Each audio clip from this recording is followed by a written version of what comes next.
Welcome back. We are working on our lesson number 21, homework review, part one.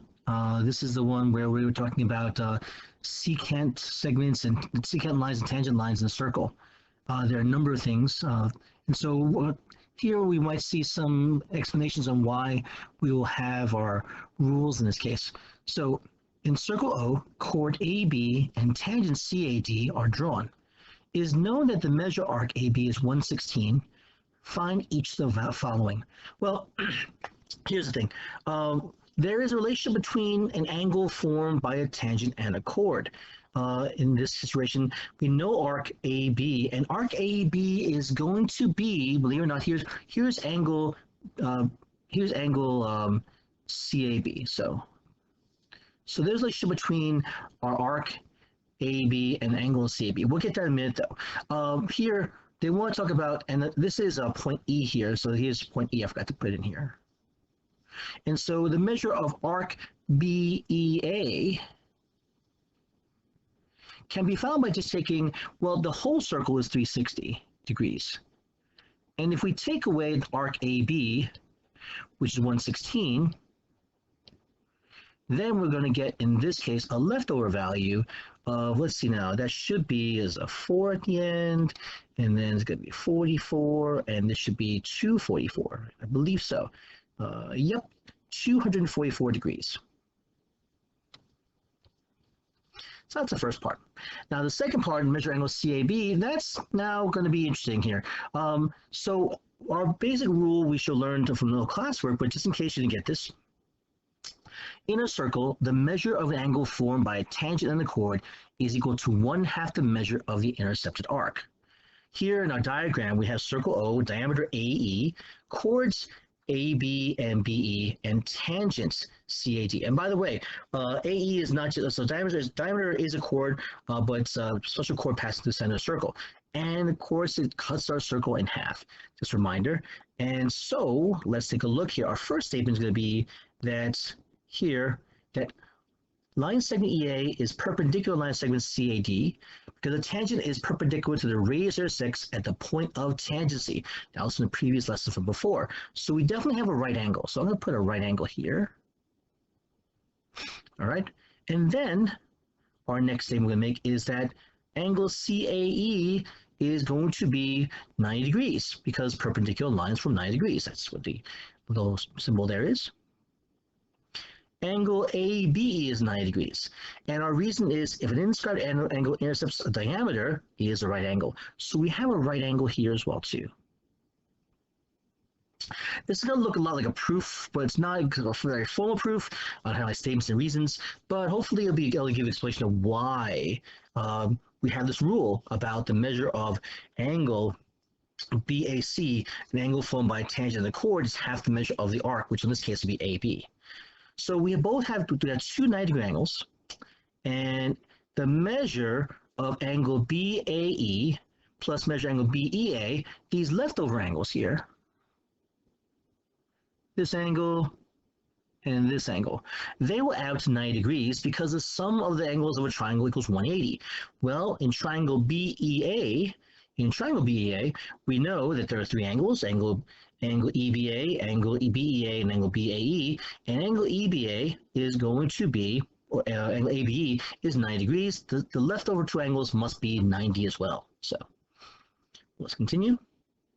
We can also say that angle CAB is plus angle BAE is equal to angle CAE. So the two angles, the adjacent angles here that form angle CAE, a whole is equal to the sum of its parts.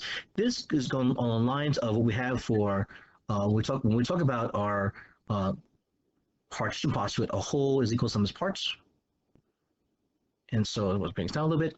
All right, so that being the case, we know that measure angle CAE is 90, so we can then say that the measure angle CAB and the measure angle BAE are both equal to 90 because of the whole idea.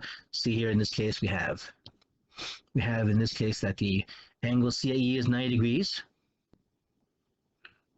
and CAE is 90. We're replacing it with the 90 here. That's the substitution postulate.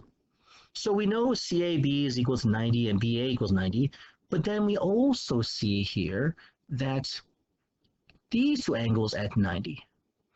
That will mean, in this case, that we can continue and say that the measure of angle CAB plus the measure angle BAE equals the measure angle BAE plus the measure angle BEA. Really saying that both those pairs of angles both equal 90, they're both equal to each other. Again, this whole quantity maybe substitute for is equal in any expression.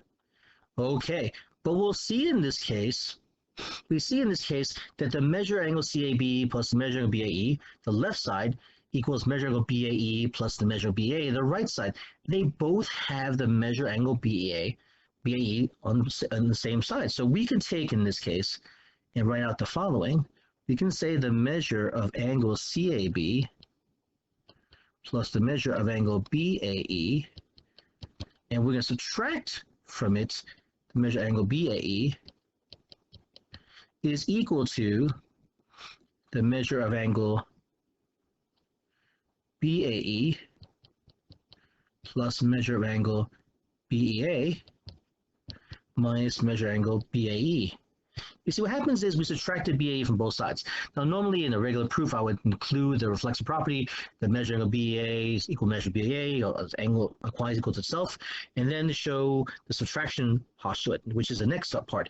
But see, what happens is I'm subtracting both from the same value from both sides, leaving us with a value of the measure angle CAB equals the measure angle BAE. And our reason would be the subtraction postulate, or if equal quantities subtracted by equal quantities, then their differences are equal. Okay, so these angles are equal.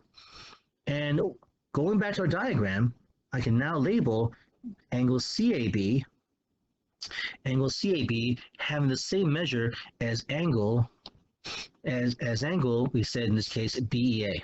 Okay, and so just to double check, make sure, CAB, BAA. So BAA had two little green marks, and so we will have this as well too.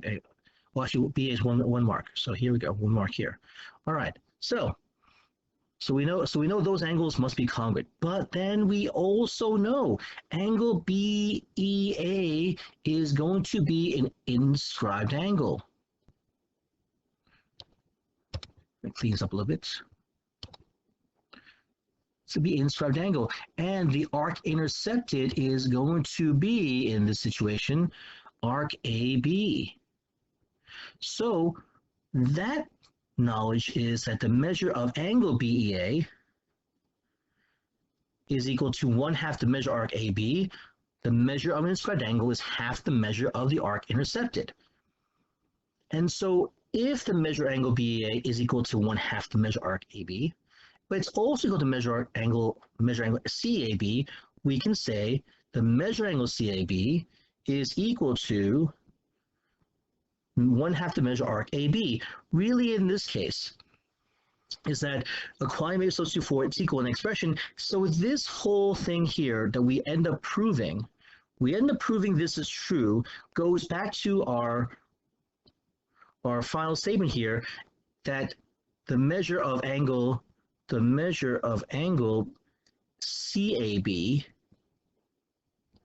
equals 1/2 the measure of arc AB, which is saying to us, remember this whole thing here, that the angle formed by tangent in the chord is equal to 1/2 the measure of the arc intercepted. And in this case, the yellow arc is caught inside and I'll make it a little bigger. The yellow arc is caught inside the mouth of angle CAB. So that's how we're going to show in this case. Here we prove that an angle formed by tangent in the chord of a circle will equal to 1/2 the measure arc intercepted. Okay, so that's the whole way of proving this. We'll see here, going back to our question, angle CAB is going to be 1/2 the measure of arc AB, which is 1/2 the measure of 1/16, and that's equal to, I believe, 58 degrees. Okay. Now the measure angle BAD. Well, using this theorem, the measure angle BAD, tangent chord angle theorem, will be 1/2 the measure of arc, major arc in this case, BEA, which really is arc BEA. And so that's 1/2 of 244, or in this case, 122 degrees. Now, the next part is asking for us to prove, hey, the same measure angle BAD, to find that angle measure, but in this case is equal to here the supplemental angle. So it's going to be supplemental angle CAB. It would be here, we would say 180 minus 58 degrees, because we found measure angle CAB to be 58 degrees. And if we do that, we're still going to get the measure of 122 degrees. So both the same way, okay? All right then. So just understand in this case that the theorem we're trying to prove in question number 1, which is a big deal, is the measure of an angle formed by a tangent in the chord is equal to, here's my tangent AB, and my tangent CAD and chord AB is 1/2 the measure of the arc intercepted. Okay. All right, ladies and gentlemen, this ends part 1, because part 2, well, we're going to have to go over some things as well too. Hopefully this was helpful explaining any questions you might have. Please leave any questions or comments in the section below. I thank so much for watching. I appreciate it. Make sure you subscribe to the channel and turn on the notification bell to find out when new videos are dropping. Take care, ladies and gentlemen, and be safe.